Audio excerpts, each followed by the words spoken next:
Hello everyone, कैसे हैं आप सभी। तो आज है 10 नवंबर 2023। तो आज का करंट अफेयर में लेके आई हूँ। लेकिन स्वागत करती हूँ आपके अपने ही चैनल फटाफट एजुकेशन में आप सभी का। और आप लोग को थैंक यू भी बोलती हूँ क्योंकि आप लोग मुझे बहुत सपोर्ट कर रहे हैं।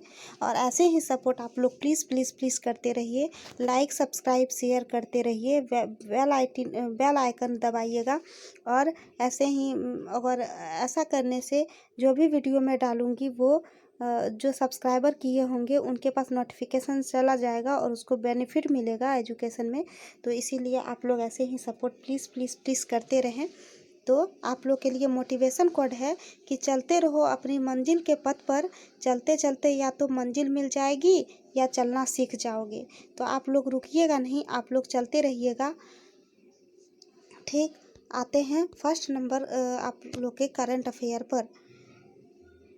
उत्तर प्रदेश के जो मुख्यमंत्री हैं योगी आदित्यनाथ ने यूपी के उन्नाव जिले में डोंडिया खेड़ा गांव के स्वतंत्रता सेनानी राजा राम बख्श सिंह की घुड़सवारी प्रतिमा का अनावरण किया है।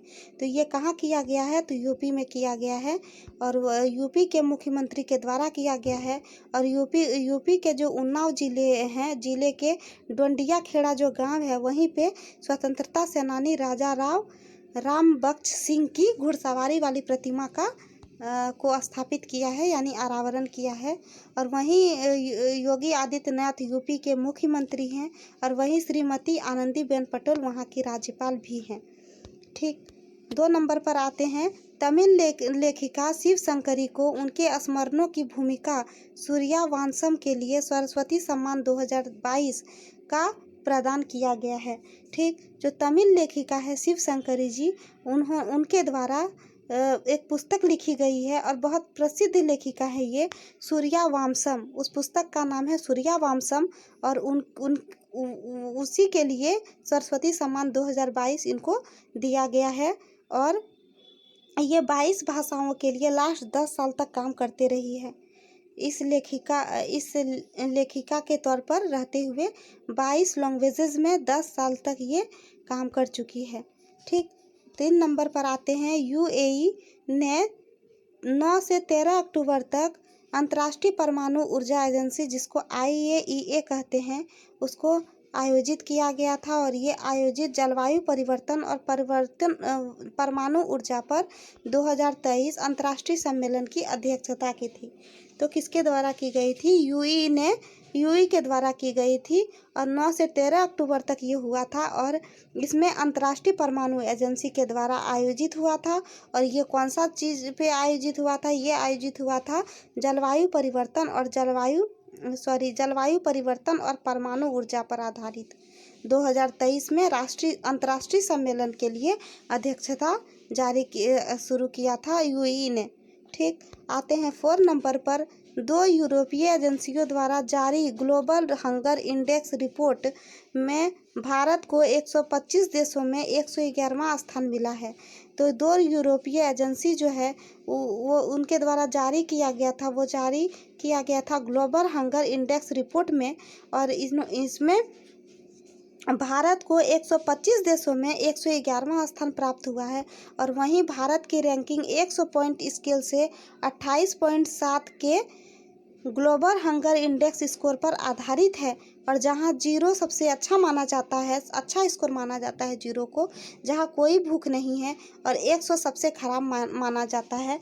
तो हमारे देश जो भारत है वो 125 देशों में 111वां स्थान पर शामिल है।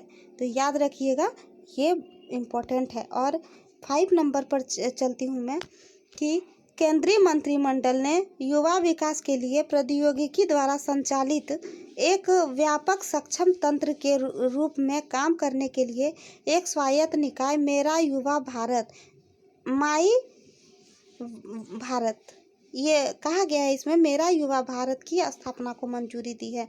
तो केंद्रीय मंत्रिमंडल के द्वारा युवा विकास के लिए प्रौद्योगिकी द्वारा संचालित एक व्यापक सक्षम तंत्र के रूप में काम करने के लिए एक खुद से मेरा युवा भारत, जिसमें माई भारत की स्थापना की मंजूरी भी दे दी है केंद्रीय मंत्रालय के द्वारा। नेक्स्ट नंबर पर चलते हैं। Mangalore refinery and petrochemicals limited, जिसको कहते हैं MRPL, ने केंद्रीय पेट्रोलियम और प्राकृतिक गैस मंत्रालय से लगातार दूसरे वर्ष रिफाइनरी में सर्वश्रेष्ठ नवाचार पुरस्कार जीता है। तो मैंगलोर में जो रिफाइनरी एंड पेट्रोकेमिकल्स लिमिटेड जो है, उनके द्वारा केंद्रीय पेट्रोलियम और प्राकृतिक गैस मंत्रालय से लगातार हर दूसरे वर्ष रिफाइनरी में सर्वश्रेष्ठ नवाचार पुरस्कार के लिए ये जीता है। ठीक, आते हैं नेक्स्ट नंबर पर। भारत के पहले solar roof cycling track healthway का उद्घाटन हैदराबाद तेलंगाना में किया गया है, जो टिकाऊ शहरी गतिशीलता का मार्गदर्शन करेगा। तो भारत के जो पहले solar roof cycling track healthway है, उनका उद्घाटन हैदराबाद तेलंगाना में किया गया है। और इसको करने का क्या है कि वो टिकाऊ जो शहर है उसमें गतिशीलता मार्ग प्रशस्त करेगा, इसलिए ऐसा किया गया है। तो उसी के आधार पर साइकिलिंग ट्रैक का नाम हेल्थवे है, जैसे कि मैंने बताया अभी। और यह वैश्विक स्तर पर अपनी तरह का दूसरा कार्यक्रम है, मतलब ये वैश्विक स्तर पर है और इसी में यह दूसरा कार्यक्रम है जो टिकाऊ बुनियादी ढांचे में नवाचार को प्रदर्शित करता है। ठीक, जो टिकाऊ बुनियादी ढांचे में नवाचार को प्रदर्शित करता है, इसीलिए ऐसा किया गया है। तेलंगाना के वही मुख्यमंत्री हैं कल्वा कुंतल चंद्रशेखर राव, और वहीं के राज्यपाल हैं तमिलिसाई सुंदर राजनी। ठीक, तो याद रखिएगा, ये सब एग्जाम ऑफ व्यू से बहुत ज़्यादा इम्पोर्टेंट है। 8 नंबर पर चलते हैं। केंद्रीय मंत्रिमंडल ने डिजिटल प्रौद्योगिकी के क्षेत्र में सहयोग पर भारत और फ्रांस के बीच समझौता ज्ञापन को मंजूरी दे दी है। MOU का उद्देश्य डिजिटल प्रौद्योगिकियों से संबंधित सूचनाओं के घनिष्ठ सहयोग और आदान प्रदान को बढ़ावा देना है।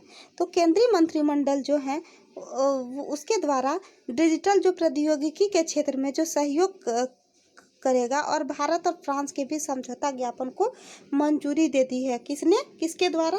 ये केंद्रीय मंत्रिमंडल के द्वारा मंजूरी दी गई है। और वहीं पे ये इसलिए किया गया है क्योंकि भारत और फ्रांस के बीच एक घनिष्ठ सहयोग बने और वहाँ आदान प्रदान का भी बढ़ावा दिया जा सके। ठीक, नेक्स्ट नंबर पर चलते हैं। सरकार ने देश के सर्वश्रेष्ठ निजी आवासीय विद्यालयों में मेधावी अनुसूचित जाति के लड़कों और लड़कियों के लिए सीटें उपलब्ध कराने के उद्देश्य से श्रेष्ठ लक्षित क्षेत्रों में उच्च विद्यालय में छात्रों के लिए आवासीय शिक्षा नामक एक नई योजना शुरू की गई है। ठीक, तो ये क्या हुआ है, सरकार के द्वारा भारत के सर्वश्रेष्ठ जो निजी आवासीय विद्यालय हैं और उसमें जो मेधावी छात्र छात्राएं हैं यानी SC ST, जो अनुसूचित जाति के हैं यानी SC ST के जो मेधावी छात्र छात्रा हैं, उसी के लिए सीटें आरक्षित की गई है, सीटें उपलब्ध कराने के उद्देश्य से। ठीक, ताकि लक्षित क्षेत्र में उच्च जो विद्यालय है यानी हाई स्कूल्स हैं, वहीं पे छात्रों के लिए आवासीय शिक्षा नामक एक नई योजना को मंजूरी दी गई है यहाँ के सरकार के द्वारा। ठीक, नेक्स्ट नंबर पर चलते हैं। विजय कुरियन को त्रिशूर स्थित साउथ इंडियन बैंक के गैर कार्यकारी अंशकालिक अध्यक्ष के रूप में चुना गया है। तो विजय जो कुरियन है उसको त्रिशूर स्थित साउथ इंडियन बैंक के गैर कार्यकारी अंशकालिक अध्यक्ष के रूप में नियुक्त किया गया है। और नेक्स्ट नंबर पर चलते हैं। केंद्रीय मत्स्य पालन पशुपालन डेयरी मंत्री परसोत्तम रुपाला ने केरल के कोच्चि में 16वीं कृषि विज्ञान कांग्रेस का उद्घाटन किया है। तो 11 नंबर पर चलते हैं। तो ये जो परसोत्तम रुपाला जी हैं, इनको केंद्रीय में मत्स्य पालन में, पशुपालन में और डेयरी मंत्री, ये तीनों हैं, मत्स्य पशुपालन और डेयरी मंत्री केंद्रीय मंत्री कहलाते हैं। और ये है परसोत्तम रुपाला, और उन्होंने क्या किया है, केरल के कोच्चि में 16वीं कृषि विज्ञान कांग्रेस का उद्घाटन किया है। नेक्स्ट नंबर पर आते हैं कि गाजा में हमास आतंकवादियों द्वारा इजरायली शहरों पर किए गए निर्मम हमलों के बाद घर लौटने के इच्छुक लोगों की वापसी की सुविधा के लिए भारत सरकार ने ऑपरेशन अजय शुरू किया। तो गाजा में हमास आतंकवादी द्वारा इजराइल जो शहर है उसमें जो निर्मम हत्या किए गए थे, तो उसके बाद जो घर लौटना चाहते हैं कुछ लोग, घर लौटना चाहते हैं कुछ लोग, तो उसकी वापसी के सुविधा के लिए भारत सरकार ने ऑपरेशन अजय नाम का एक शुरू किया है अभियान, ठीक, वो सबको लाने के लिए। नेक्स्ट नंबर पर चलते हैं, bureau of police research and development, जिसको DPR&D कहते हैं, उसके द्वारा जो आयोजित 2 दिन का जो 49वां अखिल भारतीय पुलिस विज्ञान कांग्रेस का उद्घाटन केंद्रीय मंत्री अमित शाह ने उत्तराखंड के देहरादून में किया।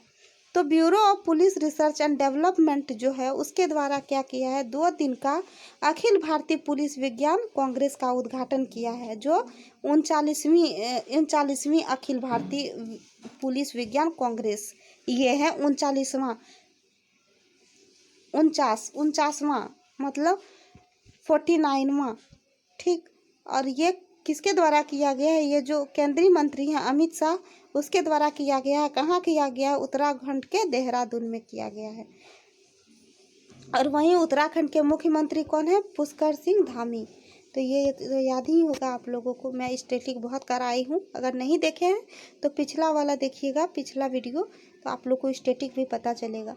कैबिनेट ने लिथियम नाइबियम और दुर्लभ पृथ्वी तत्वों REE के लिए रॉयल्टी दरों को मंजूरी दी है। तो ये जो है लिथियम और निबियम प्रत्येक के लिए 3% मतलब 3% रॉयल्टी दर से शुरू किया गया है। और वहीं दुर्लभ पृथ्वी तत्व REE के लिए 1% निर्धारित की गई है, ठीक। तो ये तो हो ही गया, कैबिनेट में लिथियम नाइबियम को 3% और जो पृथ्वी तत्व के रॉयल्टी दर को 1% के लिए दिया गया है REE। तो नेक्स्ट नंबर पर चलते हैं, मौजूदा ओलंपिक और विश्व भाला फेंक चैंपियन भारत के नीरज चोपड़ा को लॉरियस राजदूत नामित किया गया था। तो मौजूदा ओलंपिक और विश्व भाला फेंक चैंपियन भारत के नीरज चोपड़ा को लॉरियस राजदूत नामित किया गया है। और वहीं पे 25 वर्षीय चोपड़ा पूर्व क्रिकेटर युवराज सिंह को 2017 में सम्मानित किए जाने के बाद लॉरियस राजदूत नामित होने वाले दूसरे भारतीय बन गए हैं। तो पहले थे पूर्व क्रिकेटर युवराज सिंह जो 2017 में सम्मानित किए गए थे, और अब 25 वर्षीय जो 2023 में जो हुआ है वो 25 वर्षीय नीरज चोपड़ा को सम्मानित किए गए हैं और ये दूसरे भारतीय बन गए हैं। नेक्स्ट नंबर पर चलते हैं, 16 नंबर पर और लास्ट नंबर पर। तो असम के मुख्यमंत्री हिमंत बिस्वा शर्मा ने गुवाहाटी में नारंगी सैन्य स्टेशन के अंदर वीर लाचित बोरफुकन पार्क कहाँ है, वीर लाचित में, और उसमें मध्यकालीन युग के अहम सेना कमांडर लाचित बोरफुकन की एक विशाल प्रतिमा और एक शहीद स्मारक का अनावरण किया है। तो गुवाहाटी के जो मुख्यमंत्री हैं हिमंत बिस्वा शर्मा, उन्होंने क्या किया है, गुवाहाटी में नारंगी सैन्य स्टेशन के अंदर वीर लाचित बोरफुकन पार्क है और वहीं पे है मध्यकालीन युग का अहम सेना कमांडर जो लाचित बोरफुकन की एक विशाल, एक भयंकर, एक बहुत बड़ा, एक विशाल प्रतिमा और स्वादिक स्मारक का अनावरण किया है। और वहीं असम का मुख्यमंत्री है डॉक्टर हिमंत बिस्वा शर्मा। तो यहीं तक का था आज करंट अफेयर, और आप लोग प्लीज़ लाइक सब्सक्राइब शेयर कर दीजिएगा ताकि, और बेल आइकन भूलिएगा नहीं, बेल आइकन दबा दीजिएगा, और उससे होगा क्या, ये वीडियो बहुत से लोगों तक जाएगा और यूज़फुल होगा उन सब के लिए जो ये वीडियो देख रहे हैं। तो थैंक यू, मिलते हैं अगले सेशन में, थैंक यू।